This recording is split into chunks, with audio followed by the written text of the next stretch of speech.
Halo sahabatku. Selamat datang kembali di channel Cerita Momo, rumah bagi ribuan kisah yang menyentuh hati. Apa kabar kalian hari ini? Semoga selalu dalam keadaan sehat ya. Siapkan hati dan tisu kalian, karena kisah yang akan kita bahas kali ini benar-benar menguras air mata dan emosi. Bayangkan rasanya berjuang 10 tahun di negeri orang, menahan rindu setengah mati, tapi saat pulang justru melihat sosok ibu yang kita muliakan diperlakukan tak manusiawi di rumah kita sendiri. Sebelum kita masuk ke alur ceritanya, yuk dukung terus channel ini agar semangat berkarya dengan cara tekan tombol like dan subscribe sekarang juga. Dan jangan lupa absen dulu ya. Tulis nama kalian, asal kota, dan ketik kata hadir di kolom komentar di bawah. Aku ingin menyapa sahabat-sahabat setiaku dari Sabang sampai Merauke. Sudah siap mendengarkan? Mari kita mulai kisahnya. 10 tahun.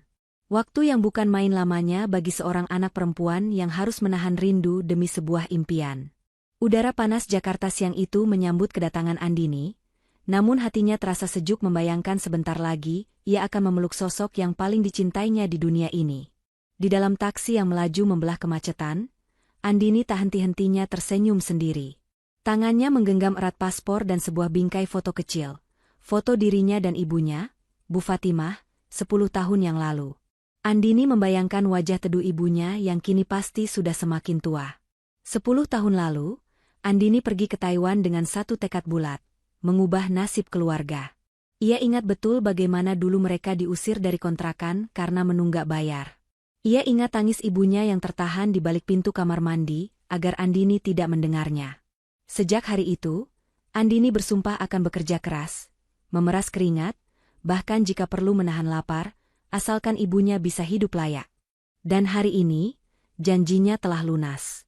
Uang kirimannya selama 1 dekade telah menjelma menjadi sebuah rumah gedongan bertingkat 2 di kawasan elit pinggiran kota. Rumah yang ia bangun khusus untuk masa tua Bu Fatimah. Sengaja Andini tidak memberi kabar kepada siapapun tentang kepulangannya hari ini. Baik kepada suaminya, Maulana, maupun kepada ibu mertuanya, Bu Sumi. Ia ingin memberikan kejutan manis.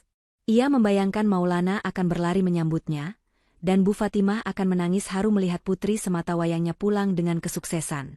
Andini sudah membayangkan ibunya kini hidup bak ratu, duduk santai di sofa empuk sambil menonton televisi, menikmati hasil jerih payah anaknya, dilayani dan dihormati.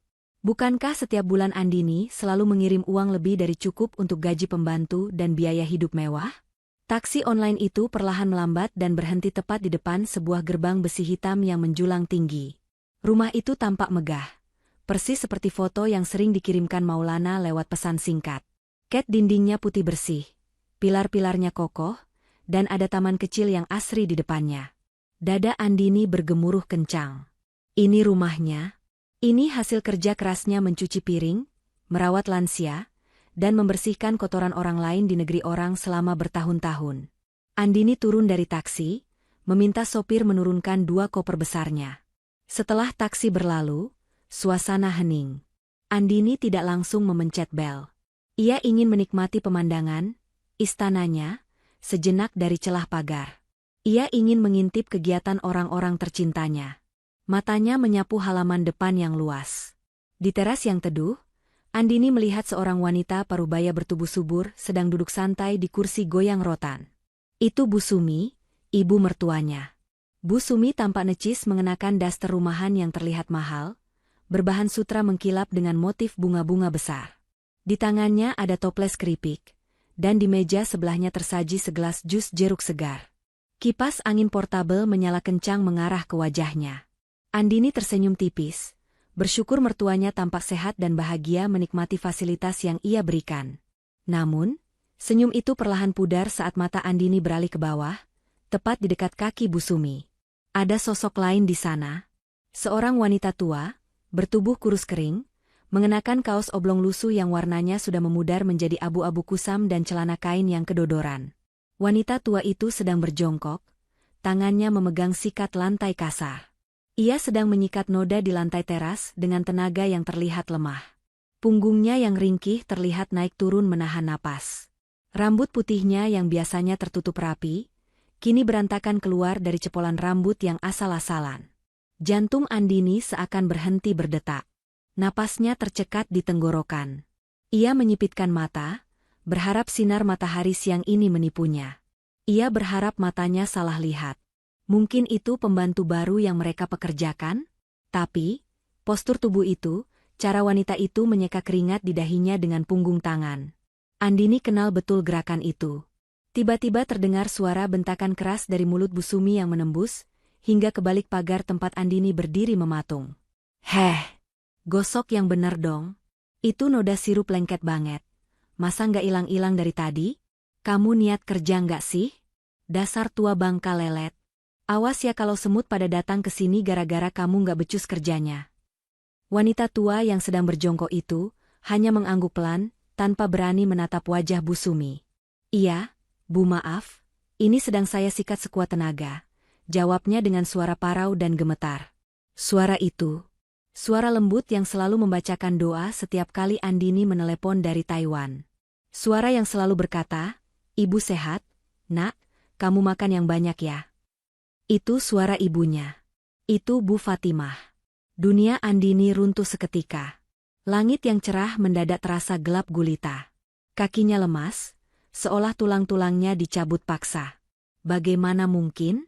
Bagaimana mungkin ibunya?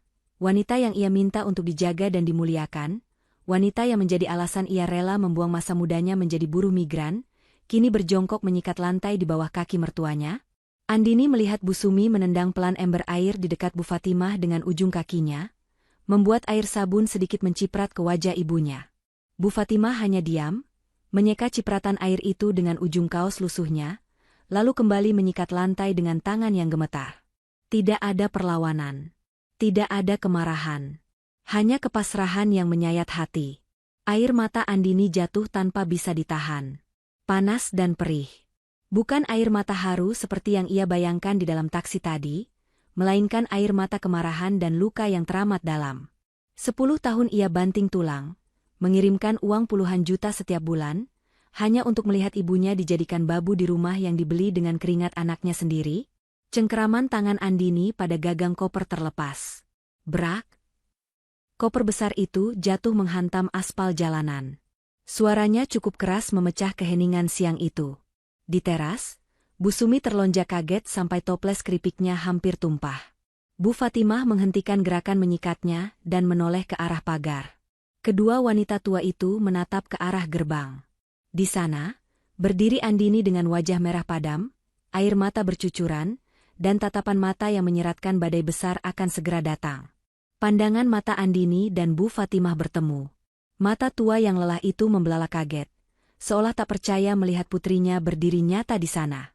Namun bagi Andini, tatapan ibunya itu seperti pisau yang mengiris jantungnya. Tatapan seorang ibu yang tertangkap basah sedang menderita demi menutupi kebohongan agar anaknya tenang. Andini mengepalkan tangannya kuat-kuat hingga kukunya memutih. Ini bukan penyambutan yang ia impikan. Ini adalah awal dari perang. Suara koper yang menghantam aspal itu bagaikan petir di siang bolong bagi penghuni rumah mewah tersebut. Bu Sumi yang tadinya duduk santai bak nyonya besar, seketika melompat dari kursi rotannya. Wajahnya yang penuh polesan bedak tebal mendadak pucat pasi saat menyadari siapa yang berdiri di balik pagar. Keripik di tangannya berhamburan ke lantai. Ia menoleh panik ke arah pintu utama rumah sambil berteriak dengan suara melengking yang sumbang. Maulana, Lana, cepat keluar. Istrimu pulang, teriak Bu Sumi dengan nada panik yang tidak bisa disembunyikan. Dari dalam rumah, Maulana muncul dengan tergopoh-gopoh, masih mengenakan kaos oblong dan celana pendek. Rambutnya acak-acakan seperti orang yang baru bangun tidur siang. Matanya melebar sempurna saat melihat sosok Andini berdiri di depan gerbang. Ada kilatan ketakutan di mata laki-laki itu, ketakutan yang biasanya muncul pada seorang pencuri yang tertangkap basah. Namun, hanya dalam hitungan detik, ekspresi ketakutan itu lenyap, berganti dengan senyum lebar yang dipaksakan. Topeng sandiwara mereka mulai dipasang. Bu Sumi bergegas lari membuka gerbang. Bahkan saking gugupnya, ia sempat menendang ember cucian Bu Fatimah hingga terguling, membuat air kotor menggenangi teras marmer yang mahal itu. Tanpa mempedulikan Bu Fatimah yang basah kuyup terkena cipratan, Bu Sumi langsung menghambur memeluk Andini. Aroma parfum menyengat menusuk hidung Andini, berbanding terbalik dengan bau keringat Apek yang tercium samar dari arah ibunya yang masih mematung. Ya ampun, Andini, menantuku sayang. Kenapa pulang tidak bilang-bilang? Kalau bilang kan ibu bisa suruh Maulana jemput di bandara, tidak usah naik taksi begini, cerocos Bu Sumi dengan nada yang dibuat-buat semanis madu.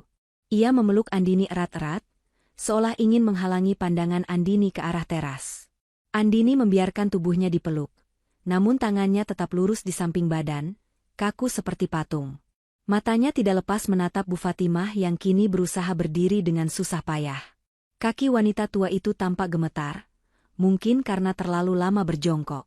Ibu. Lirih Andini, suaranya tercekat. Ia melangkah ingin menghampiri ibunya, namun Maulana dengan sigap memotong jalannya. Suaminya itu langsung merangkul pundak Andini, menariknya menjauh dari jangkauan Bu Fatimah. Sayang, Mas rindu sekali sama kamu, seru Maulana berlebihan, mencium pipi kanan dan kiri Andini. Lihat kamu, makin cantik, makin bersih. Duh, istri Mas yang paling hebat sudah pulang. Andini menepis pelan tangan Maulana, tatapannya dingin. Kenapa ibu yang membersihkan lantai? Kenapa ibu pakai baju lusuh begitu? Tanyanya datar, namun ada getaran tajam dalam suaranya. Suasana hening sejenak. Maulana dan Bu Sumi saling bertukar pandang, seolah mengirim kode telepati untuk mencari alasan paling masuk akal. Bu Sumi kemudian tertawa renyah, tawa yang terdengar sangat sumbang di telinga Andini. Oalah, itu, ibumu itu loh, Endin. Keras kepala sekali, kilah Bu Sumi sambil mengibaskan tangannya ke udara. Ibu sudah larang, Maulana juga sudah marah-marah menyuruhnya istirahat. Tapi katanya ibumu bosan kalau cuma duduk diam. Katanya hitung-hitung olahraga biar badannya tidak kaku. Ya namanya orang tua zaman dulu, tidak betah kalau lihat lantai kotor sedikit. Iya kan, Lana? Maulana mengangguk cepat, kepalanya bergerak seperti boneka per di dashboard mobil. Betul, sayang. Mas sudah bilang, Bu, biar dibersihkan sama tukang bersih-bersih langganan, tapi ibumu ngotot. Katanya dia mau menyambut kepulanganmu dengan rumah yang bersih hasil tangannya sendiri. Mas jadi tidak tega melarang. Andini menatap ibunya. Bu Fatimah menunduk dalam-dalam, menyembunyikan wajahnya yang keriput. Perlahan, wanita tua itu mengangguk lemah, membenarkan kebohongan yang baru saja dikarang oleh besan dan menantunya. Iya, Nak, ibu cuma mau gerak sedikit. Jangan dimarahi suamimu ya, dia baik sama ibu, ucap Bu Fatimah dengan suara lirih yang bergetar. Hati Andini remuk redam mendengar pembelaan ibunya. Ia tahu itu bohong. Ia tahu ibunya sedang melindungi perasaannya agar tidak terjadi keributan di hari pertama kepulangannya. Namun, demi menghormati ibunya, Andini menelan amarah itu bulat-bulat. Ia memutuskan untuk ikut bermain dalam drama memuakan ini. Kalau begitu, aku mau peluk ibu dulu, kata Andini tegas, melangkah maju. Tapi sekali lagi, Bu Sumi menghalangi dengan tubuh gempalnya. Eits, jangan dulu, Endin. Lihat tuh, baju ibumu kotor, basah, bau air comberan. Nanti baju bagusmu ikutan kotor. Kamu kan baru sampai, pasti capek. Masuk dulu, duduk di sofa, biar ibumu mandi dan ganti baju dulu. Masa pelukan sama anak kesayangan bau keringat begitu? Bu Sumi segera menoleh ke arah Bu Fatimah dengan tatapan mata yang mendelik tajam, sebuah isyarat ancaman yang hanya bisa dilihat oleh mereka berdua. Bu Fatimah, sana ke belakang dulu. Mandi yang bersih, ganti baju yang layak. Malu sama Andini? Bu Fatimah mengangguk takut. Ia memungut ember dan sikat lantainya dengan tergesa-gesa. Saat ibunya berbalik badan hendak menuju ke arah belakang rumah, bukan ke arah kamar tamu utama, angin sore menyingkap sedikit lengan baju panjangnya yang kedodoran. Mata Andini menangkapnya. Di sana, di lengan kurus yang hanya tinggal kulit pembalut tulang itu, terdapat memar berwarna biru keunguan. Memar itu terlihat baru, seperti bekas cengkeraman tangan yang kasar. Napas Andini tertahan. Itu bukan luka karena jatuh. Itu luka kekerasan. Andini ingin berteriak, ingin mengejar ibunya dan memeriksa seluruh tubuh rentanya. Tapi Maulana sudah menarik tangannya dengan lembut namun memaksa, membawanya masuk ke dalam rumah mewah itu. Ayo masuk, sayang. Mas sudah belikan sofa kulit asli dari Itali pesananmu. Empuk sekali. Kamu pasti betah duduk di sana seharian, ujar Maulana sambil membukakan pintu jati ukir yang megah. Andini melangkah masuk ke dalam rumah impiannya dengan langkah berat. Interior rumah itu luar biasa mewah. Lantai marmer berkilau, lampu gantung kristal, dan perabotan mahal memenuhi setiap sudut. Dulu, ia membayangkan rumah ini akan menjadi surga bagi masa tua ibunya. Tapi sekarang, saat ia melihat kemewahan ini, perutnya terasa mual. Setiap barang mewah di sini terasa seperti dibeli dengan tetesan air mata dan darah ibunya. Maulana mendudukkan Andini di sofa besar di ruang tengah, lalu berlutut di depannya, melepas sepatu Andini dengan gaya bak seorang pelayan setia. Mas pijat ya kakinya? Pasti pegalkan di pesawat lama, tawarnya dengan senyum manis yang membuat Andini ingin muntah. Di belakang mereka, Bu Sumi sibuk menyembunyikan toples-toples camilan mahalnya, takut Andini bertanya dari mana uang untuk membeli semua makanan impor itu. Andini membiarkan kakinya dipijat oleh suaminya. Ia bersandar di sofa, memejamkan mata, menarik napas panjang.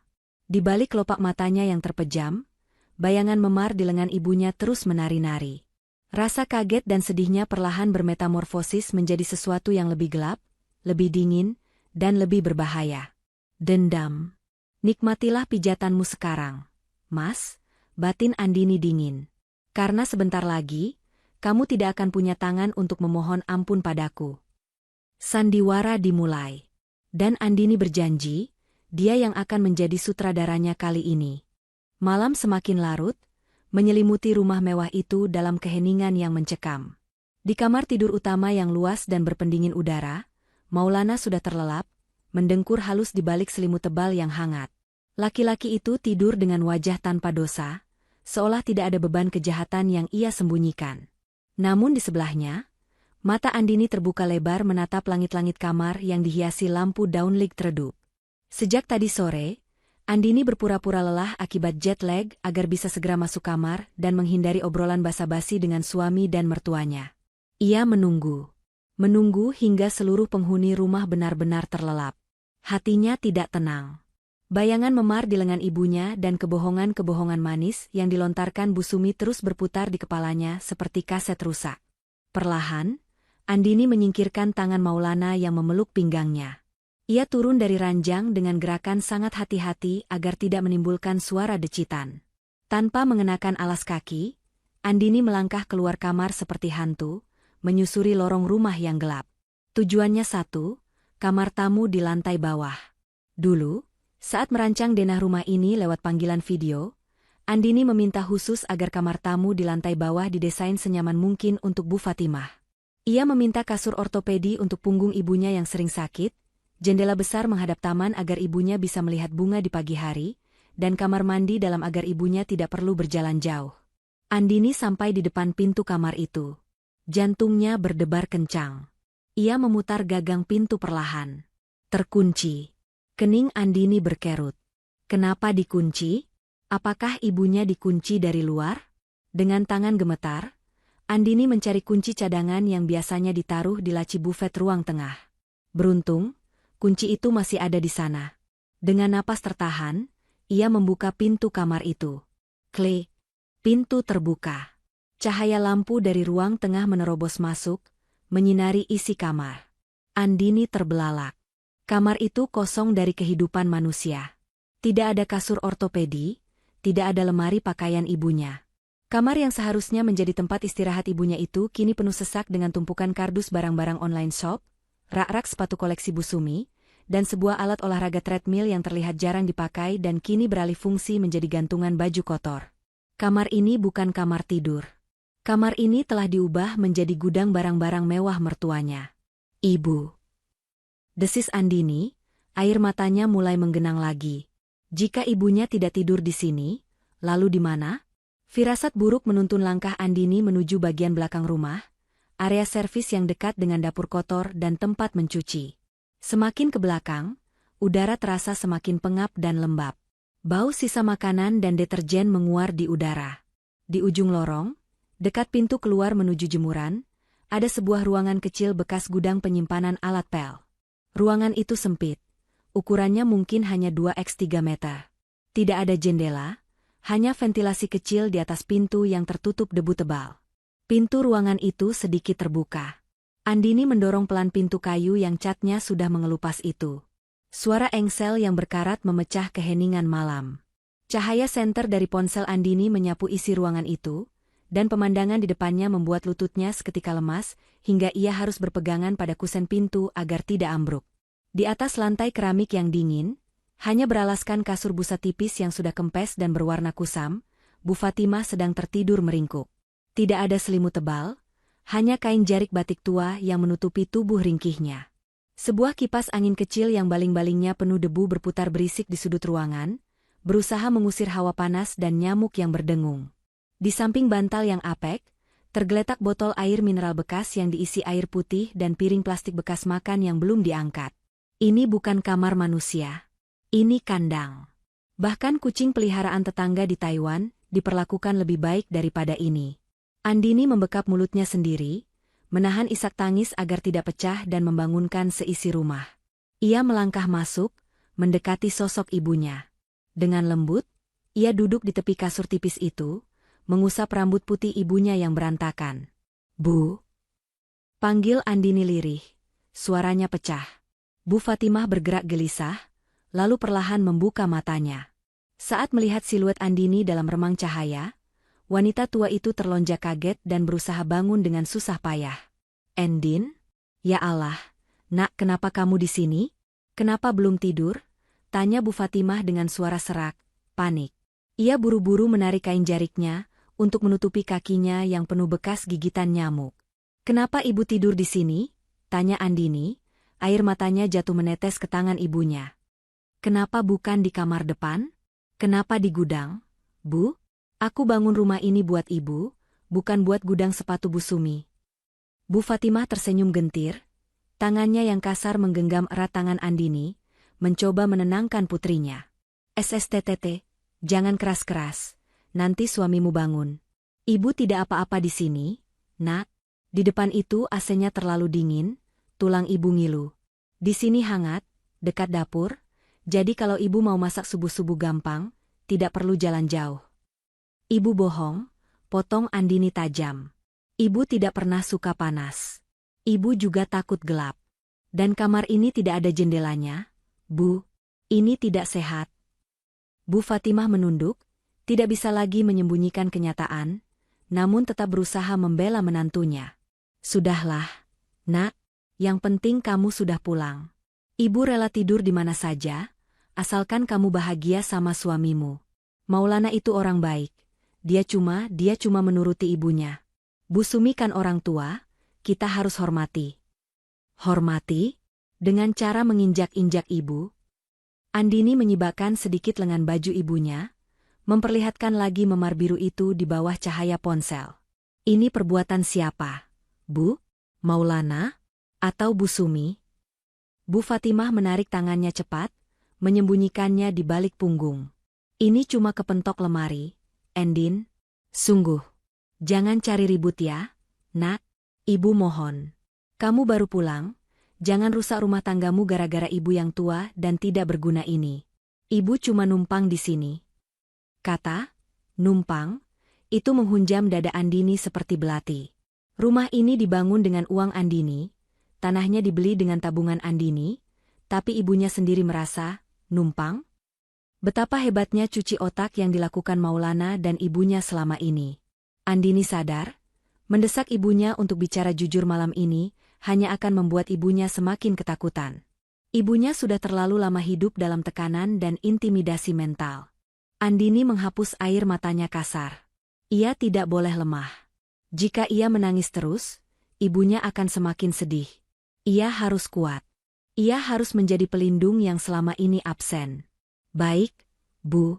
Kalau ibu bilang begitu," ucap Andini dengan nada yang ia usahakan tenang, meski hatinya membara.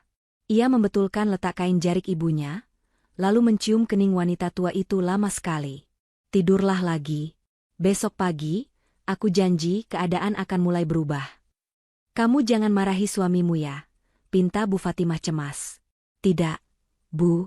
Aku tidak akan marah-marah," jawab Andini datar. "Aku tidak akan marah, Tapi aku akan menghancurkan mereka pelan-pelan, tambahnya dalam hati. Andini melangkah keluar dari gudang pengap itu, meninggalkan ibunya yang kembali mencoba tidur di tengah dengungan nyamuk. Saat menutup pintu gudang, tatapan Andini berubah total. Kesedihan di matanya lenyap, berganti dengan sorot mata dingin yang mematikan. Di lorong gelap itu, Andini mengepalkan tangannya. Malam ini adalah malam terakhir ibunya tidur di gudang, dan malam ini adalah malam terakhir Maulana serta Bu Sumi tidur nyenyak di atas penderitaan orang lain. Besok, Andini tidak akan lagi menjadi istri penurut yang buta. Besok, ia akan mulai menarik benang-benang kebohongan mereka satu persatu. Andini berjalan kembali ke kamar tidur utama. Ia menatap Maulana yang masih mendengkur. Dalam hati ia berbisik, tidurlah yang nyenyak, Mas. Karena besok, mimpi burukmu akan dimulai. Pagi itu, meja makan di rumah mewah Andini sudah terhidang berbagai macam menu sarapan yang menggugah selera. Ada nasi uduk lengkap, ayam goreng, hingga buah-buahan potong yang segar. Bu Sumi duduk di kursi utama dengan wajah berseri-seri, sementara Maulana sibuk menyendokkan nasi ke piringnya. Pemandangan yang terlihat harmonis bagi orang luar, namun bagi Andini, ini adalah panggung sandiwara babak kedua. Andini keluar dari kamar dengan pakaian rapi. Ia tersenyum manis, senyum yang ia latih semalaman di depan cermin kamar mandi untuk menutupi gejolak amarah di dadanya. Matanya menyapu ruangan, mencari sosok ibunya. Ia menemukan Bu Fatimah sedang berdiri di dekat wastafel dapur kotor, memakan sisa nasi semalam dengan lauk tempe goreng dingin, terpisah jauh dari meja makan keluarga. Hati Andini teriris, namun ia menahan diri untuk tidak meledak saat itu juga. Ia harus bermain cantik. Jika ia mengamuk sekarang tanpa persiapan matang, Maulana dan Bu Sumi bisa saja memutarbalikkan fakta atau menyembunyikan aset-aset yang mungkin masih bisa diselamatkan. Sayang, ayo makan. Masakan ibu enak loh. Maksud mas, masakan beli di depan enak, ujar Maulana, hampir keceplosan bahwa yang memasak semua hidangan mewah itu sebenarnya adalah Bu Fatimah yang bangun sejak jam 3 pagi, bukan dibeli. Andini duduk, meminum sedikit teh hangat. Mas, Bu, aku mau keluar sebentar ya. Mau ketemu Sari, teman SM aku dulu. Kangen, sudah 10 tahun gak ketemu. Sekalian mau mampir ke bank, mau cek saldo tabungan yang selama ini aku kirim ke rekening Mas Maulana buat pegangan ibu. Mendengar kata, ban, dan, cek saldo, sendok di tangan Maulana berdenting keras beradu dengan piring. Wajah Bu Sumi menegang seketika. Loh, kok buru-buru ke bank? Kan kamu baru sampai, Endin. Istirahat dululah. Lagian buku tabungannya kan Mas simpan rapi, nanti Mas ambilkan kalau kamu mau lihat. Gak usah repot-repot ke bank pusat. Cegah Maulana dengan nada gugup, keringat dingin mulai muncul di pelipisnya. Iya, Endin. Lagian ngapain ketemu Sari? Dia itu mulutnya ember. Suka gosip. Gak level sama kamu yang sekarang sudah sukses. Timpal Bu Sumi sinis, berusaha memengaruhi Andini. Andini menatap mereka dengan tatapan polos yang mematikan. Loh, cuma mau cetak rekening koran kok. Mas, biar jelas arus kasnya. Kan aku mau mulai bisnis di sini, jadi butuh data keuangan. Tenang aja, aku nggak lama. Tanpa menunggu persetujuan lebih lanjut, Andini bangkit, mencium tangan mertuanya, sebuah gestur penghormatan yang terasa menjijikan baginya saat ini, dan bergegas pergi. Ia tidak membawa mobil rumah, melainkan memesan ojek online agar lebih leluasa. Tujuan pertamanya bukan bank, melainkan sebuah warung kopi kecil di ujung kompleks perumahan. Di sana, Sari sudah menunggu. Pertemuan dua sahabat itu diwarnai tangis haru. Namun, tangis rindu itu segera berubah menjadi tangis kemarahan saat Sari mulai membuka mulut. Endin, maafin aku dan warga sini ya, ucap Sari sambil menggenggam tangan Andini erat. Kami bukan gak mau lapor ke kamu. Tapi tiap kali ada tetangga yang coba negur Bu Sumi soal ibumu yang disuruh kerja rodi, besoknya ibumu yang kena marah habis-habisan. Kami pernah dengar suara piring pecah dan ibumu nangis minta ampun. Kami takut kalau kami lapor, ibumu malah makin disiksa. Andini meremas gelas es tehnya hingga retak. Penjelasan Sari mengonfirmasi segalanya. Jadi benar. Sar, uang bulanan 10 juta yang aku kirim khusus buat ibu nggak pernah terima? Sari menggeleng kuat. Boro-boro, Endin. Ibumu itu kalau sakit cuma beli obat di warung. Pernah sekali ibumu pingsan di pos satpam karena belum makan seharian, padahal waktu itu Bu Sumi lagi pamer tas baru ke ibu-ibu arisan. Ibumu bilang ke kami, dia nggak pegang uang sepeser pun. Katanya semua dipegang Nak Maulana buat tabungan masa depan. Darah Andini mendidih. Cukup sudah kesaksian dari Sari. Sekarang ia butuh bukti hitam di atas putih. Bukti yang tidak bisa disangkal oleh lidah licin suaminya. Andini meluncur ke bank. Karena rekening utama yang ia gunakan untuk mengirim uang adalah rekening atas nama Maulana, karena dulu Andini bodoh dan terlalu percaya, ia tidak bisa mencetaknya langsung. Namun, Andini cerdik. Ia memiliki satu rekening bersama dengan ibunya yang dulu pernah ia buat sebelum berangkat, dan ia tahu Maulana sering memindahkan uang ke sana lalu menariknya lagi untuk mengaburkan jejak. Mengira Andini lupa akan rekening tua itu. Sebagai ahli waris dan pemilik nama, Andini berhasil meminta riwayat transaksi lengkap. Saat lembaran kertas rekening koran itu keluar dari printer, tangan Andini gemetar membacanya. Matanya menelusuri baris demi baris angka yang tercetak. Di sana, terpampang jelas kebusukan suaminya. Tanggal 15 bulan lalu, masuk transfer dari Andini, gaji Taiwan, 25 juta rupiah. Tanggal 16 bulan lalu, penarikan tunai, 10 juta rupiah, keterangan di catatan pribadi Maulana yang ceroboh tertulis di memo transfer internet banking, DPN Max. Tanggal 20 bulan lalu, debit toko Mas Berkah, 5 juta rupiah. Tanggal 25 bulan lalu, transfer ke kios Burung Juara, 3.500.000 rupiah. Dan yang paling menyakitkan adalah transaksi 3 bulan lalu. Andini ingat betul, saat itu Maulana menelepon sambil menangis, mengatakan Bu Fatimah sakit keras dan butuh operasi katarak segera. Andini panik dan langsung mengirim uang ekstra sebesar 15 juta rupiah. Di kertas mutasi itu tertulis, tanggal 10 Maret, masuk transfer dari Andini, biaya operasi ibu, 15 juta rupiah. Tanggal 11 Maret, pembayaran lunas, paket tur Bali 3 hari 2 malam AN Bu Sumif Maulana. Andini merasa dunianya berputar. Operasi katarak itu tidak pernah ada. Ibunya tidak pernah dioperasi. Uang yang ia kumpulkan dengan menahan lapar dan lelah di negeri orang, uang yang ia kirim dengan doa agar ibunya bisa melihat dunia lebih terang, ternyata dipakai untuk liburan mewah suami dan mertuanya ke Bali. Pantas saja saat Andini bertanya soal hasil operasi, Maulana selalu berkelit dan tidak pernah mengirim foto medis. Air mata Andini menetes di atas kertas dingin itu. Ia ingat ibunya yang matanya sering berair dan kabur saat menatap layar ponsel ketika video call. Ternyata ibunya masih sakit.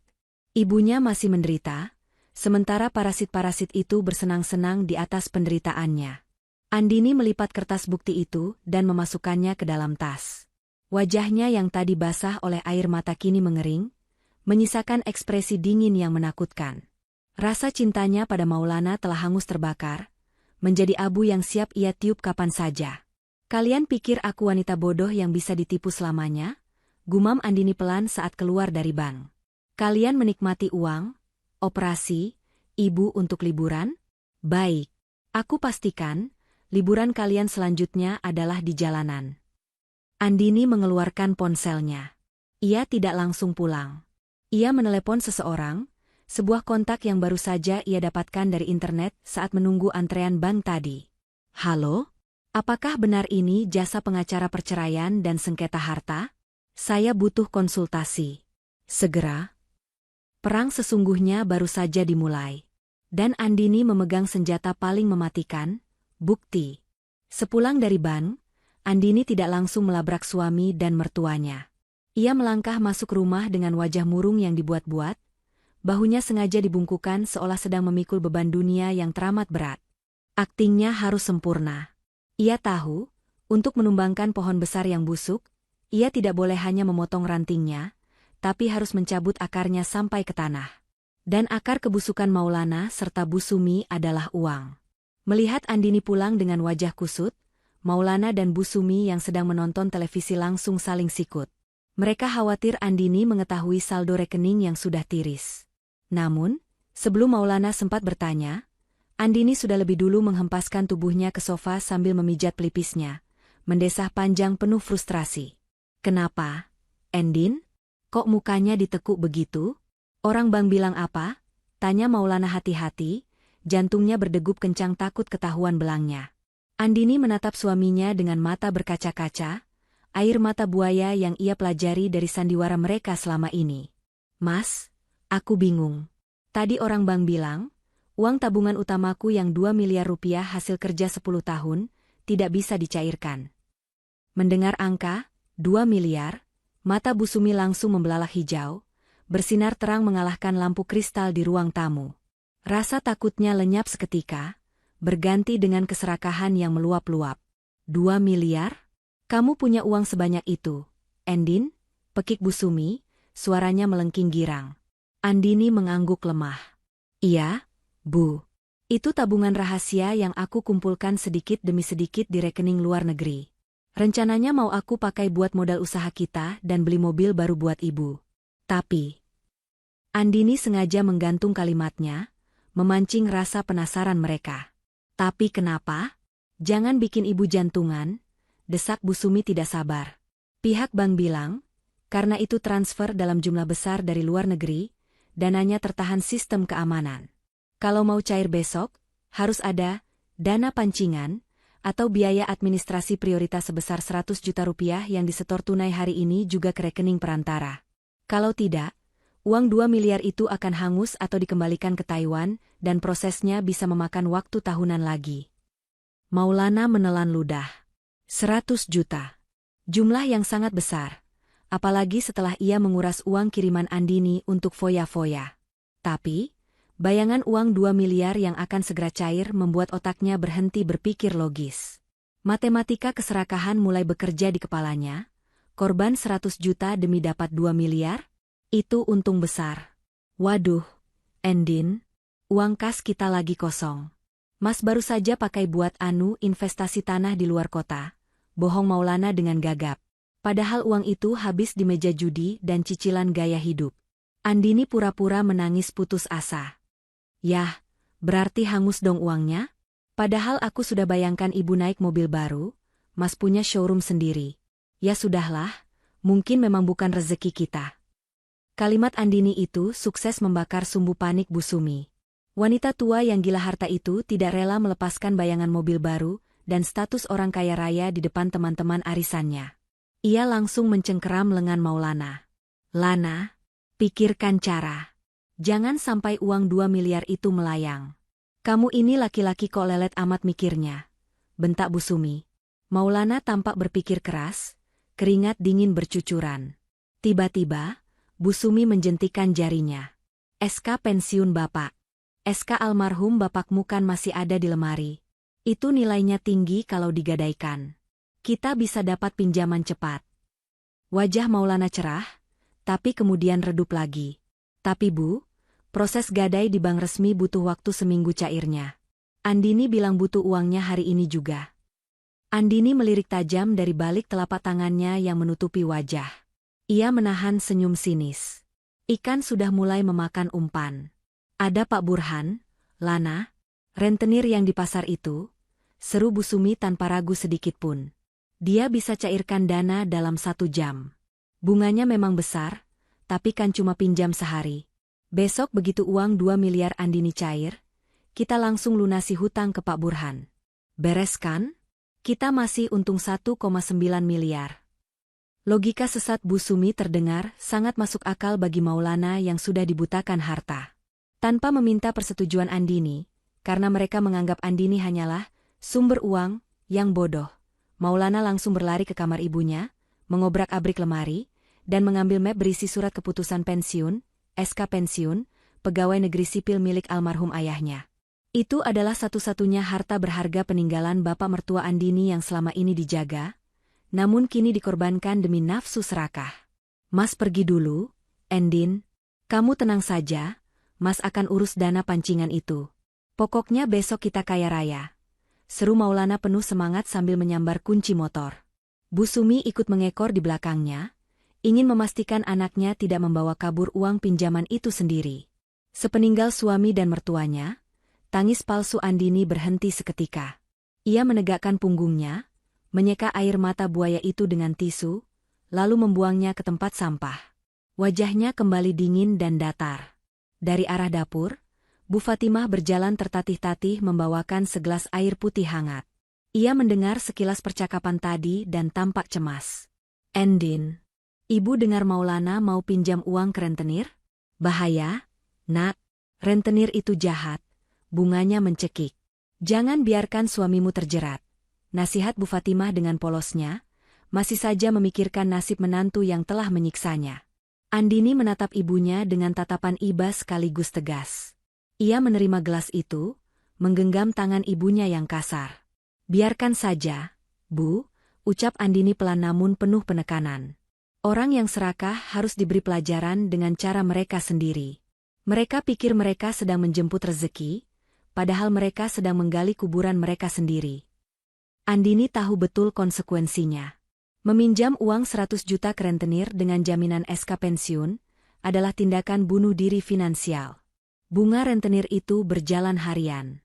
Jika besok uang 2 miliar itu tidak ada, dan memang tidak pernah ada, Maulana akan dikejar-kejar seumur hidupnya.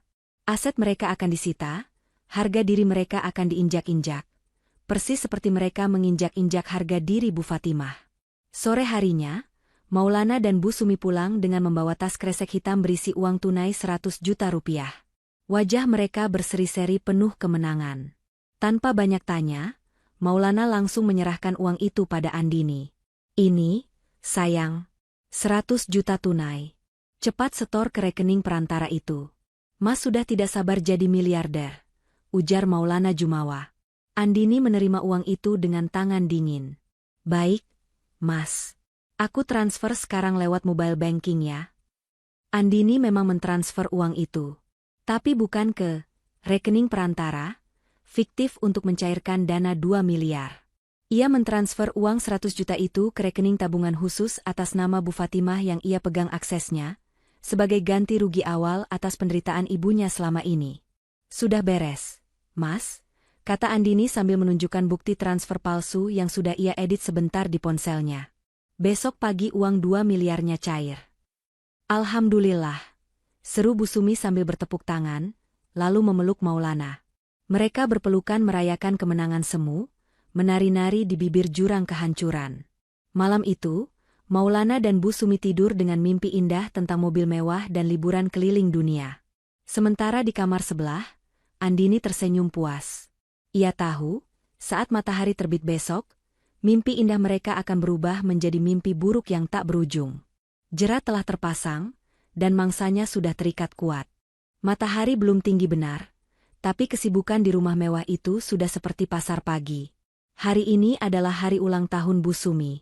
Karena merasa dirinya akan segera menjadi miliarder berkat uang 2 miliar hayalan Andini, Bu Sumi memutuskan untuk menggelar pesta syukuran dadakan yang mewah malam ini juga. Ia mengundang seluruh teman arisan, tetangga kompleks, hingga kerabat jauh yang selama ini jarang disapa. Tujuannya cuma satu, pamer. Ayo, cepat kerjanya. Jangan lelet. Suara cempreng Bu Sumi menggema dari ruang tengah. Andini yang baru keluar kamar melihat pemandangan yang membuat darahnya mendidih. Rumah itu sedang didekorasi dengan bunga-bunga palsu dan pita emas.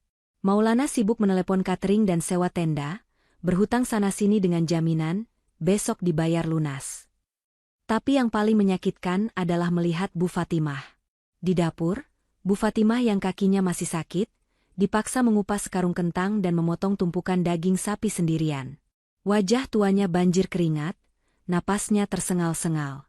Sementara Bu Sumi duduk santai di meja makan sambil memilah-milah baju pesta mana yang akan ia pakai, sesekali membentak Bu Fatimah jika pisau di dapur berhenti berbunyi. Bu, panggil Andini tajam, menghampiri meja makan. Kenapa Ibu Fatimah disuruh masak sebanyak ini? Kan Mas Maulana sudah pesan catering. Bu Sumi menoleh tanpa rasa bersalah. Ah, catering kan cuma buat tamu VIP, Endin. Kalau buat tetangga yang biasa-biasa, sayang uangnya. Mending masakan ibumu, gratis dan rasanya lumayan. Hitung-hitung dia bayar sewa numpang tidur dan makan di sini. Tangan Andini terkepal di samping tubuhnya. Kata-kata, numpang, itu lagi. Ingin rasanya ia menampar mulut mertuanya itu dengan sertifikat rumah yang asli. Tapi Andini menahan diri.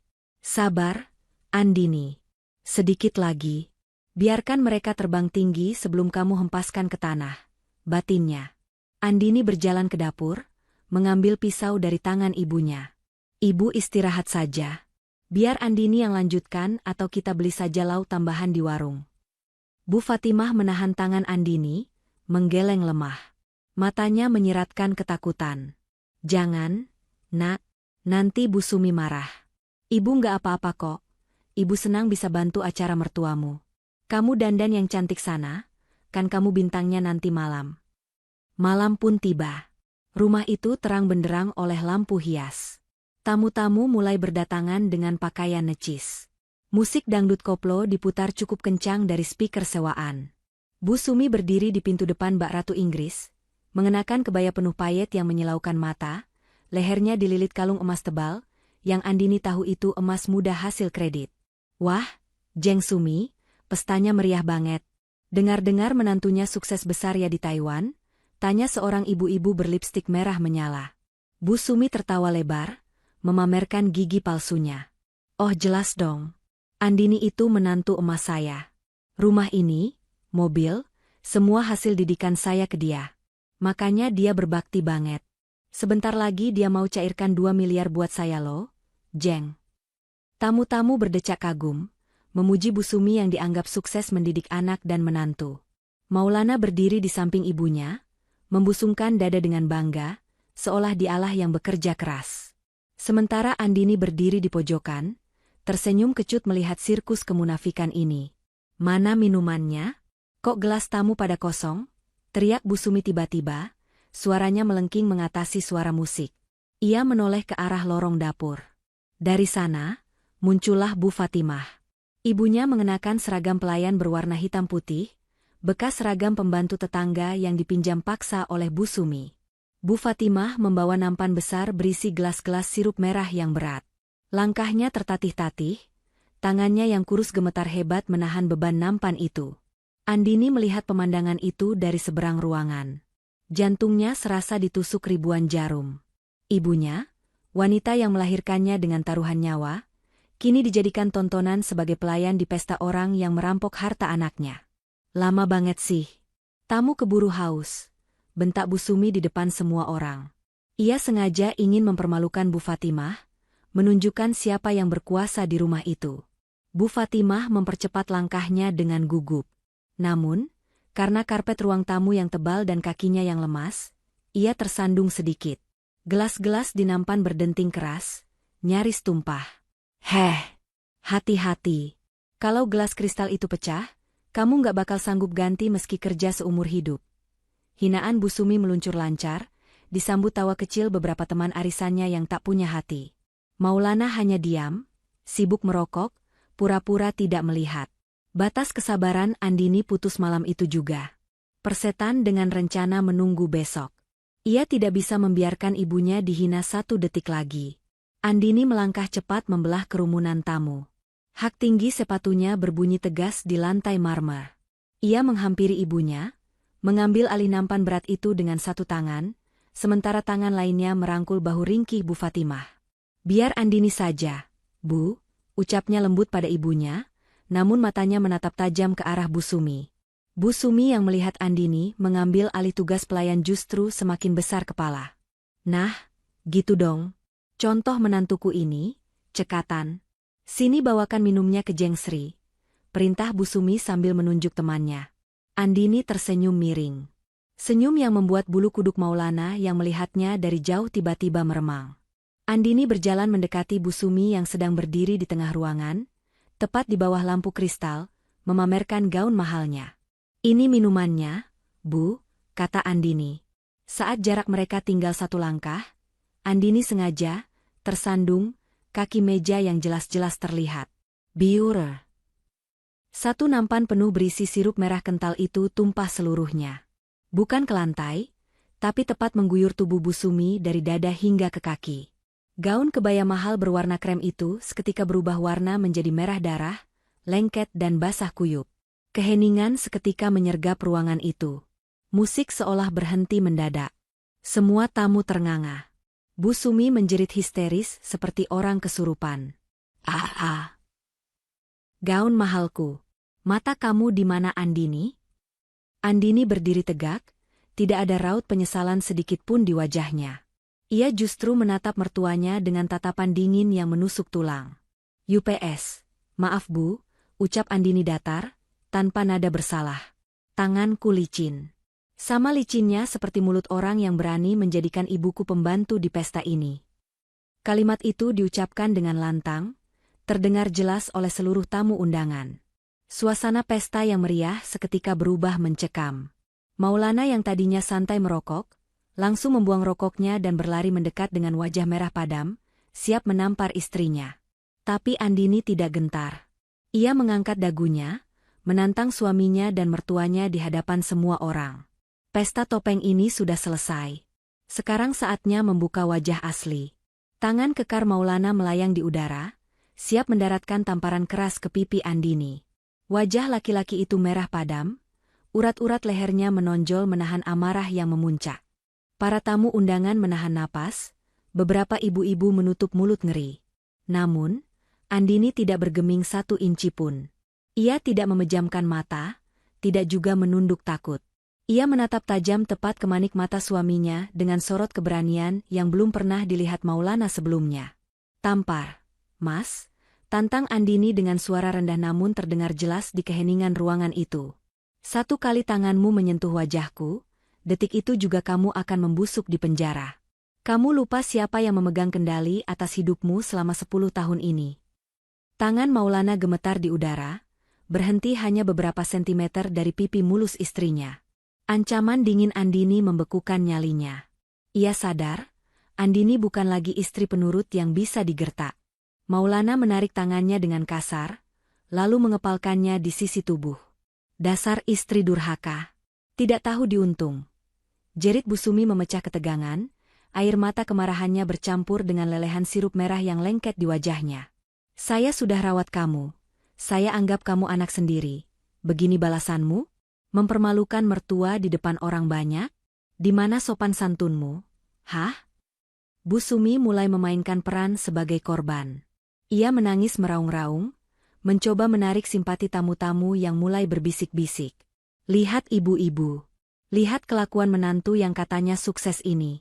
Dia pulang cuma buat injak-injak kepala saya. Andini tertawa kecil, tawa yang kering dan getir. Ia melangkah mundur, memberi jarak, lalu memutar tubuhnya menghadap para tamu undangan yang masih terpaku. Ibu bilang saya durhaka? Tanya Andini lantang. Ia merogoh tas tangannya, mengeluarkan segulung kertas, rekening koran yang ia cetak tadi pagi, dan melemparkannya ke udara. Kertas-kertas itu berhamburan jatuh di lantai marmer, tepat di kaki Busumi yang lengket. Tanya pada, Ibu, yang terhormat ini. Seru Andini sambil menunjuk wajah Busumi. Kemana larinya uang 15 juta yang saya kirim 3 bulan lalu? Uang yang saya kirim sambil menangis karena Mas Maulana bilang ibu kandung saya butuh operasi mata segera. Kemana uang itu, Bu? Busumi terdiam, mulutnya terkatup rapat. Matanya melirik gelisah ke arah Maulana. Kalian diam? Andini tersenyum sinis. Biar saya jawab. Uang operasi mata ibu saya kalian pakai untuk liburan ke Bali. Kalian bersenang-senang di pantai, makan enak, tidur di hotel mewah. Sementara ibu saya, ibu kandung saya yang matanya sakit, kalian biarkan tidur di gudang tikus tanpa obat. Suara riuh rendah mulai terdengar dari para tamu. Bisik-bisik tetangga kini berubah menjadi tatapan jijik ke arah Busumi dan Maulana. Topeng, keluarga bahagia dan terpandang, yang mereka bangun seketika retak. Bohong. Itu fitnah, teriak Maulana panik. Jangan percaya, bapak-bapak, ibu-ibu. Istri saya ini stres baru pulang dari luar negeri. Dia halusinasi. Halusinasi? Andini berjalan cepat ke arah lorong dapur, menarik tangan Bu Fatimah yang sejak tadi berdiri gemetar di pojokan sambil menangis. Andini membawa ibunya ke tengah ruangan, di bawah lampu kristal yang terang benderang. Dengan lembut namun tegas, Andini menyingsingkan lengan baju seragam pelayan yang dipakai ibunya. Memar-memar biru keunguan di lengan kurus itu terpampang nyata. Bekas cengkeraman, bekas cubitan, jejak kekejaman yang tak bisa disangkal. Apakah luka ini halusinasi, Mas? Tanya Andini, suaranya bergetar menahan tangis kemarahan. Apakah fakta bahwa ibu kandungku, pemilik sah dari keringat yang membangun rumah ini, kalian jadikan babu yang mencuci celana dalam kalian, itu juga halusinasi? Andini menatap tajam ke arah tetangga-tetangga yang hadir. Kalian semua saksinya. Kalian sering dengar suara piring pecah, kan? Kalian sering lihat ibuku menjemur pakaian saat matahari terik sementara wanita ini. Andini menunjuk Bu Sumi, sibuk arisan dan pamer emas. Cukup, Endin. Cukup. Maulana yang merasa semakin terpojok dan malu luar biasa akhirnya meledak. Wajahnya gelap oleh amarah. Ia tidak peduli lagi pada tamu, ia hanya ingin membungkam mulut Andini yang terus menelanjangi aibnya. Maulana merangsek maju, hendak menarik paksa Andini untuk masuk ke kamar. Namun, Bu Fatimah yang melihat menantunya mengamuk, secara naluriah langsung pasang badan. Naluri seorang ibu yang ingin melindungi anaknya mengalahkan rasa takut dan sakit di kakinya. Bu Fatimah merentangkan tangan kurusnya di depan Andini, menghadang tubuh besar Maulana. Jangan, Nak Maulana, jangan sakiti Andini. Pukul ibu saja, jangan anak ibu. Ratap wanita tua itu memohon. Minggir kamu tua bangka. Jangan ikut campur urusan suami istri, bentak Maulana kalap. Tanpa pikir panjang, tangan kekar Maulana mendorong tubuh ringkih Bu Fatimah dengan kasar. Ibu, teriak Andini. Tubuh tua yang lemah itu terhuyung ke belakang. Kaki Bu Fatimah yang memang sudah sakit tak mampu menahan keseimbangan. Ia terpental, menghantam sudut meja kayu jati yang keras, lalu jatuh terjerembab ke lantai dengan suara gedebuk yang menyakitkan. Aduh! Rintihan pelan keluar dari mulut Bu Fatimah, sebelum ia memegang pinggangnya dan meringis kesakitan. Waktu seolah berhenti. Ruangan pesta yang gaduh seketika senyap. Hening yang mencekam. Semua mata tertuju pada Bu Fatimah yang tergeletak tak berdaya di lantai, dan pada Maulana yang berdiri dengan tangan masih terulur kaku, napasnya memburu. Maulana membeku. Matanya membelalak melihat ibu mertuanya terjatuh. Ia sadar, ia baru saja melakukan kesalahan fatal. Kesalahan yang tidak bisa ditebus dengan kata maaf atau sandiwara apapun. Andini tidak berteriak lagi. Ia tidak menangis histeris. Ia menjatuhkan dirinya ke lantai, memeluk tubuh ibunya. Saat ia mendongak menatap Maulana, tidak ada lagi api kemarahan di matanya. Api itu sudah padam, digantikan oleh dinginnya es kutub yang mematikan. Tatapan itu bukan tatapan seorang istri kepada suami, melainkan tatapan seorang eksekutor kepada terpidana mati. Kamu. Desis Andini, suaranya pelan namun terdengar seperti vonis hukuman mati di telinga Maulana. Kamu baru saja menggali kuburanmu sendiri, Mas. Malam pesta itu berakhir bukan dengan tiup lilin atau potong kue, melainkan dengan kehancuran total martabat Maulana dan keluarganya. Dan bagi Andini, pintu maaf sudah tertutup rapat, dikunci mati, dan kuncinya telah ia buang ke dasar lautan kebencian. Pagi itu, sinar matahari terasa seperti sorotan lampu interogasi yang menyilaukan bagi Maulana dan Bu Sumi. Rumah mewah yang semalam penuh dengan hiasan pesta, kini berantakan bak kapal pecah. Sisa-sisa makanan berserakan, gelas-gelas kotor menumpuk, dan aroma amis sirup yang tumpah semalam masih tercium menyengat di ruang tamu. Namun, bukan kekacauan itu yang membuat keringat dingin sebesar biji jagung mengalir di pelipis Maulana. Mereka duduk di ruang tengah dengan wajah tegang. Bu Sumi yang biasanya cerewet, kini membisu 1000 bahasa. Matanya bengkak sisa menangis semalam karena malu. Sementara itu, Andini duduk tenang di sofa tunggal sambil menyeruput teh hangat, seolah tidak terjadi apa-apa. Di sampingnya, Bu Fatimah duduk diam, pinggangnya sudah dikompres dan diobati, menatap anak menantunya dengan pandangan nanar. Endin. Suara Maulana memecah keheningan, terdengar parau dan putus asa. Sekarang sudah jam 9 pagi. Mana uang 2 miliar itu? Kita harus segera melunasi hutang ke Pak Burhan. Bunganya jalan per jam, Endin. Tolonglah, jangan main-main. Andini meletakkan cangkir tehnya perlahan. Bunyi denting piring tatakan keramik terdengar nyaring di ruangan yang sunyi itu. Ia menatap suaminya dengan tatapan datar, tanpa ekspresi. Belum sempat Andini menjawab, suara gedoran keras di pintu depan membuat seisi rumah terlonjak. Dok, dok, dok, keluar. Bayar hutang atau kami dobrak. Suara teriakan garang terdengar dari luar, diikuti suara tendangan ke pagar besi. Wajah Maulana dan Bu Sumi seketika pucat pasi, darah seolah tersedot habis dari wajah mereka. Itu suara anak buah Pak Burhan, si rentenir kejam. Jatuh tempo pembayaran adalah pagi ini. Maulana panik setengah mati. Ia berlari ke arah jendela, mengintip dari balik tirai. Di depan pagar, 3 orang berbadan tegap dengan wajah sangar sudah berdiri menunggu. Salah satunya memegang linggis. Mati aku, mati aku. Gumam Maulana gemetar. Ia berbalik menatap Andini, lalu berlutut di kaki istrinya. Andini, cepat transfer uangnya. Mereka bisa bunuh Mas kalau nggak bayar sekarang. Mana uang 2 miliarnya? Andini menatap suaminya yang berlutut itu dengan jijik. Perlahan, senyum miring terbit di bibirnya. 2 miliar? Tanya Andini santai. Mas percaya uang itu ada? Maulana ternganga. Maksudmu? Tidak ada uang 2 miliar. Mas, jawab Andini dingin, menusuk langsung ke jantung pertahanan mental suaminya. Cerita tentang uang tertahan, dana pancingan, investasi itu semua bohong. Sama bohongnya seperti cerita, operasi katarak, ibu yang kamu karang. Bu Sumi yang mendengar itu langsung menjerit histeris, memegangi dadanya. Apa? Jadi uang 100 juta kemarin? SK pensiun Bapak? Kemana uangnya? Sudah aku amankan, potong Andini cepat.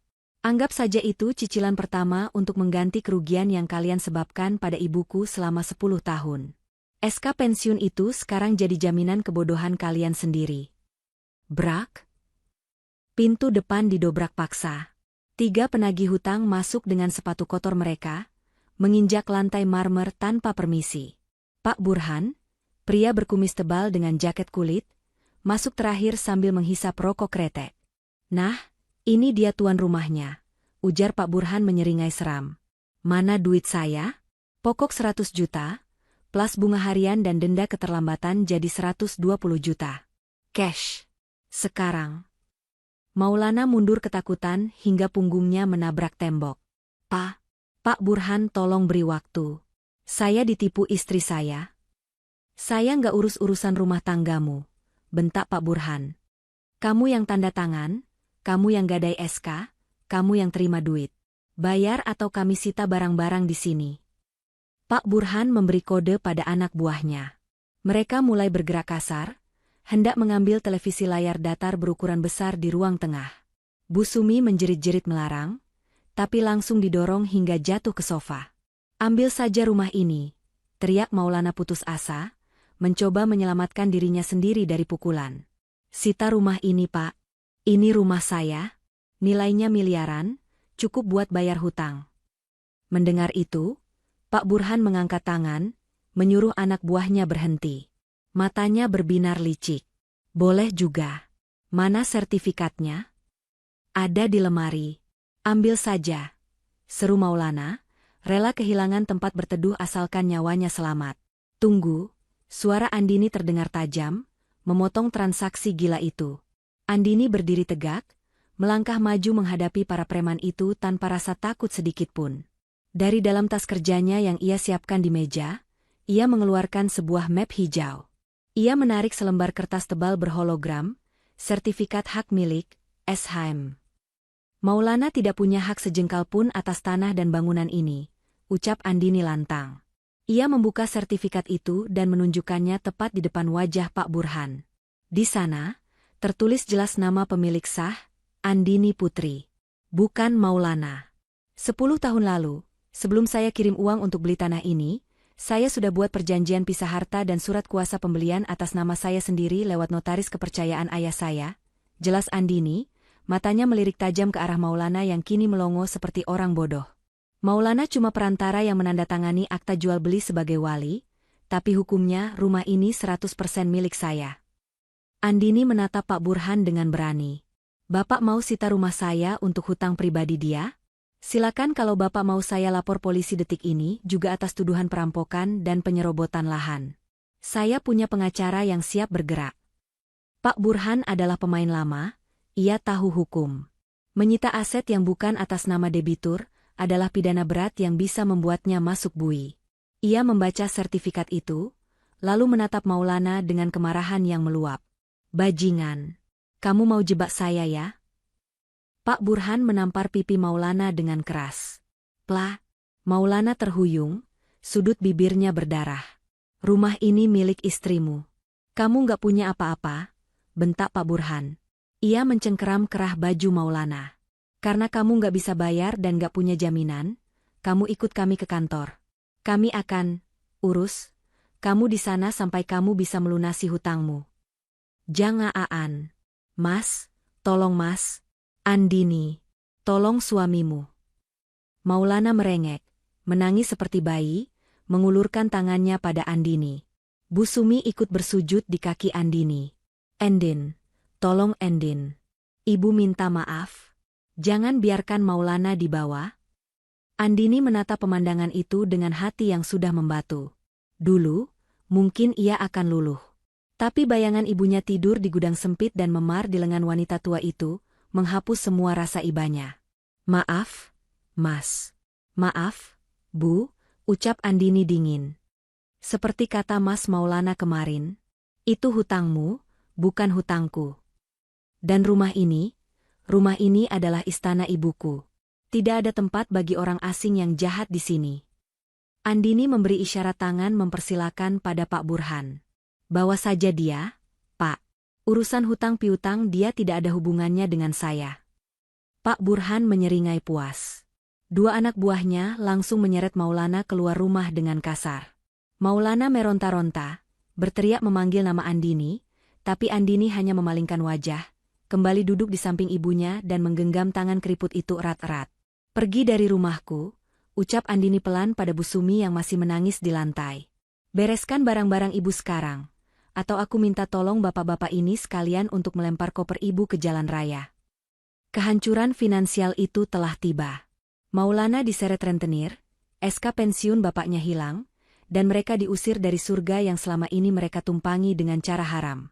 Andini menarik napas panjang, menghirup aroma kemenangan yang terasa pahit namun melegakan. Matahari mulai condong ke barat, melemparkan bayang-bayang panjang yang suram ke dalam ruang tamu yang kini terasa asing bagi Maulana dan Bu Sumi. Beberapa jam telah berlalu sejak ributan dengan penagih hutang itu.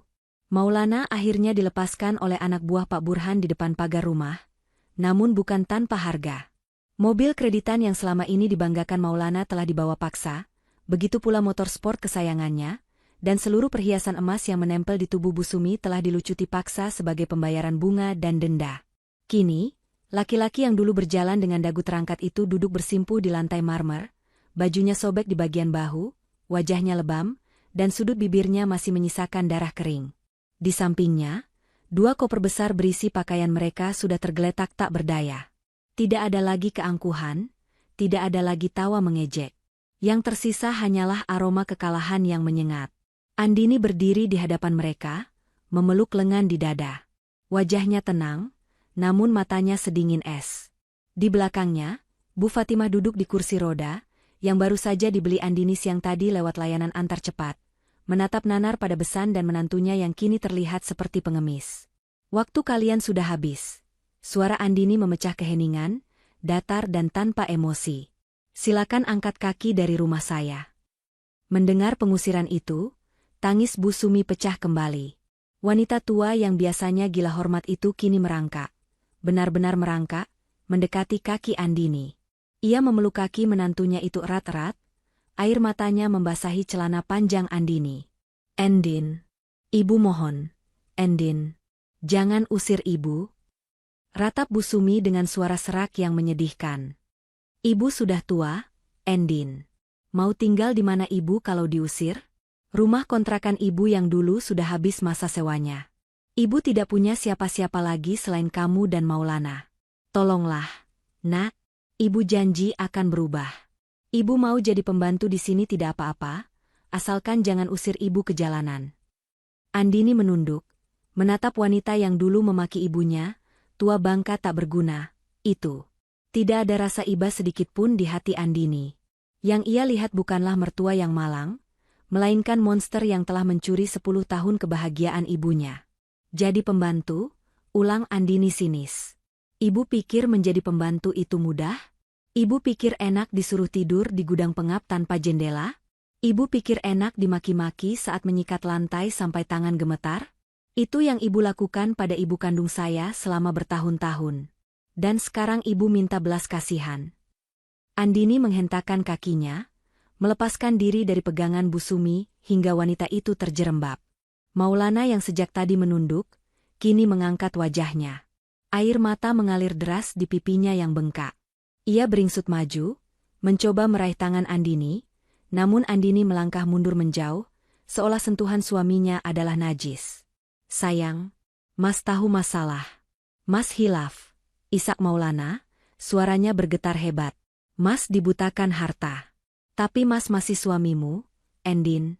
Kita punya kenangan indah dulu sebelum kamu berangkat ke Taiwan. Ingat janji pernikahan kita? Dalam suka dan duka? Masa kamu tega membuang suamimu saat sedang jatuh begini? Beri Mas satu kesempatan lagi, Endin. Mas rela kerja apa saja, Mas rela jadi sopir kamu, asalkan kita tidak pisah. Andini tertawa kecil, tawa yang terdengar sangat miris. Janji pernikahan? Kamu bicara soal janji pernikahan pada wanita yang kamu tipu habis-habisan? Kamu selingkuh dengan uangku, kamu siksa ibuku, dan kamu masih berani bawa-bawa janji suci. Andini berjongkok, mensejajarkan wajahnya dengan wajah Maulana. Ia menatap mata suaminya dalam-dalam, mencari sisa-sisa cinta yang mungkin masih ada.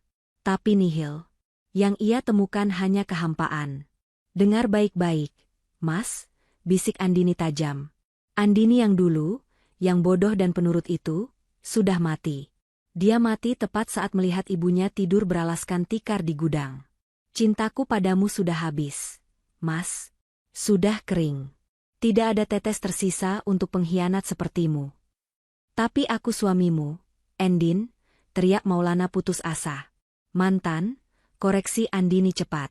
Surat gugatan cerai akan sampai ke alamat barumu, dimanapun selokan tempat kamu tidur nanti, besok pagi. Pengacaraku sudah mengurus semuanya, termasuk tuntutan pidana atas penggelapan dana dan kekerasan dalam rumah tangga terhadap ibuku. Maulana ternganga. Ia tidak menyangka Andini sudah bergerak sejauh itu. Harapannya untuk memanipulasi perasaan istrinya hancur lebur. Bu Fatimah yang sedari tadi diam, perlahan memutar roda kursinya mendekat. Hati seorang ibu memang selembut sutra. Meski telah disakiti sedemikian rupa, ia tidak tega melihat orang lain menderita. Endin. Panggil Bu Fatimah lirih. Apa tidak bisa dibicarakan baik-baik? Biar bagaimanapun mereka pernah jadi keluargamu. Andini menoleh pada ibunya, tatapannya melembut seketika. Ia bangkit dan memeluk bahu ibunya dari belakang. Justru karena Andini sayang sama ibu, Andini harus membuang racun ini dari hidup kita, Bu. Kalau Andini biarkan mereka tinggal, sama saja Andini membiarkan ular berbisa tidur di kasur kita. Ibu sudah cukup menderita. Sekarang giliran mereka belajar arti hidup susah. Andini kembali menatap suami dan mertuanya dengan sorot mata final. Tangannya menunjuk ke arah pintu keluar yang terbuka lebar. Pergi, perintah Andini. Satu kata. Singkat, padat, dan mutlak. Andini. Bu Sumi mencoba merayu lagi. Pergi, bentak Andini keras, membuat seisi ruangan bergetar.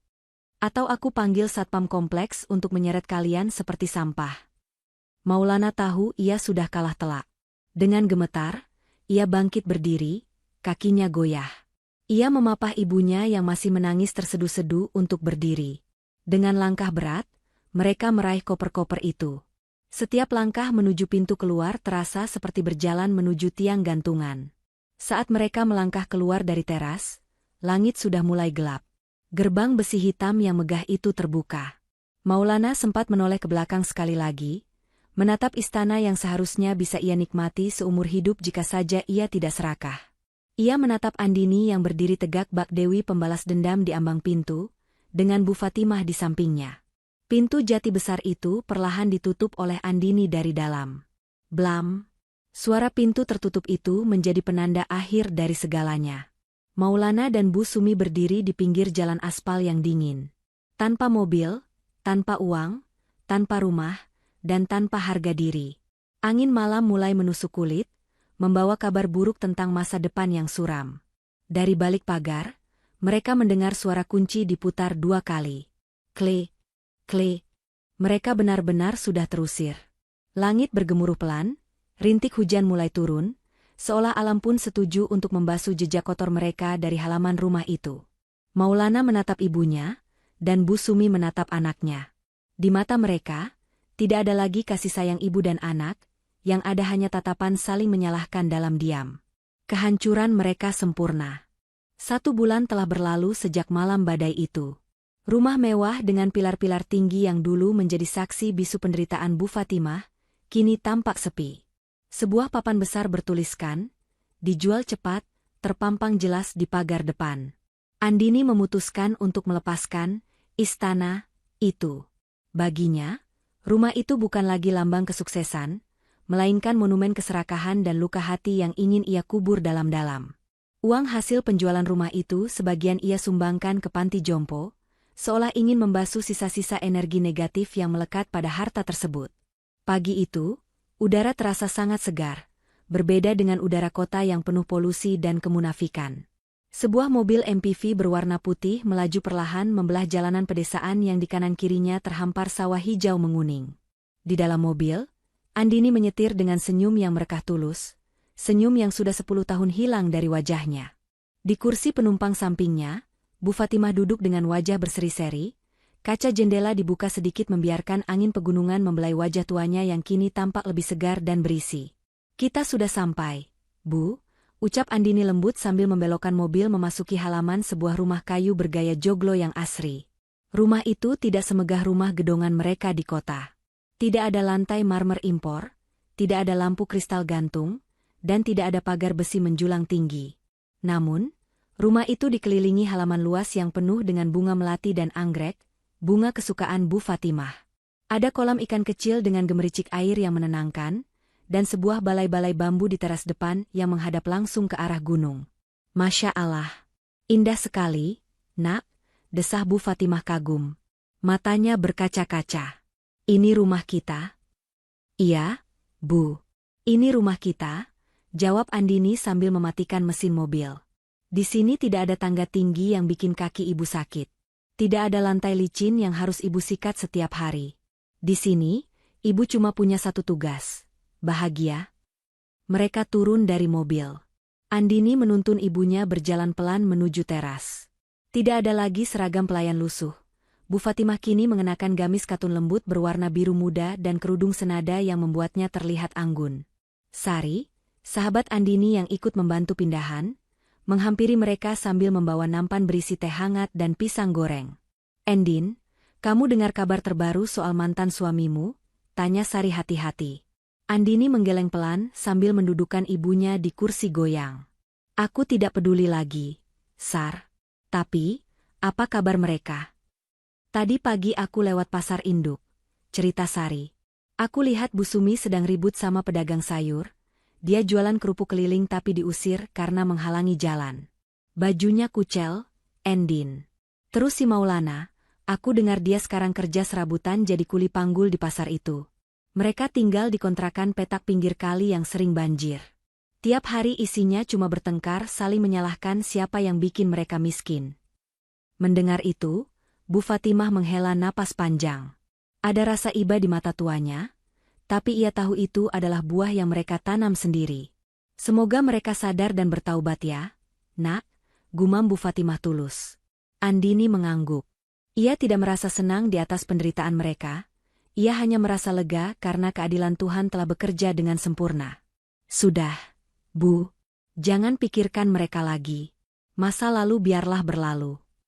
Sari pamit undur diri, membiarkan ibu dan anak itu menikmati waktu berdua. Sore itu, langit berwarna jingga keemasan. Andini berdiri di belakang kursi goyang ibunya, memegang sisir kayu. Dengan perlahan dan penuh kasih sayang, ia mulai menyisir rambut putih ibunya yang sudah memanjang. Dulu, tangan inilah yang menyisir rambut Andini saat kecil sebelum berangkat sekolah. Sekarang, giliran Andini yang berbakti. "Maafkan Andini ya, Bu," bisik Andini, suaranya bergetar menahan haru. "Maaf Andini terlambat pulang." Maaf, Andini sempat buta dan membiarkan ibu menderita sendirian. Bu Fatimah menepuk pelan tangan Andini yang ada di bahunya. Ia mendongak, menatap wajah putrinya dengan tatapan teduh. Kamu tidak pernah terlambat, Nak. 10 tahun kamu berkorban di negeri orang demi ibu, itu sudah lebih dari cukup. Ibu bangga punya anak sepertimu. Ibu tidak butuh rumah mewah, ibu tidak butuh emas permata. Ibu cuma butuh kamu ada di sini, di samping ibu. Andini membungkuk, memeluk leher ibunya dari belakang, menyandarkan pipinya ke pipi keriput ibunya yang hangat. Air mata bahagia menetes, jatuh di atas kerudung biru ibunya. Andini janji, Bu. Mulai hari ini, tidak akan ada lagi yang berani menyakiti ibu. Andini tidak akan pergi lagi kemana-mana. Andini akan jaga ibu sampai akhir hayat. Di teras rumah sederhana itu, di bawah naungan senja yang damai, Andini menemukan kembali surganya yang sempat hilang. Ia sadar, surga bukanlah rumah mewah dengan tumpukan uang, melainkan senyuman tulus di wajah ibunya. Hatinya kini tenang, penuh, dan utuh kembali. Badai telah berlalu, dan pelangi indah kini menaungi sisa hidup mereka berdua. Tamat. Pesan moral cerita. Surga di telapak kaki ibu. Kesuksesan dan kekayaan seorang anak tidak ada artinya jika diraih dengan mengorbankan atau menelantarkan orang tua, terutama ibu. Memuliakan ibu adalah kunci keberkahan hidup. Harta bukanlah segalanya.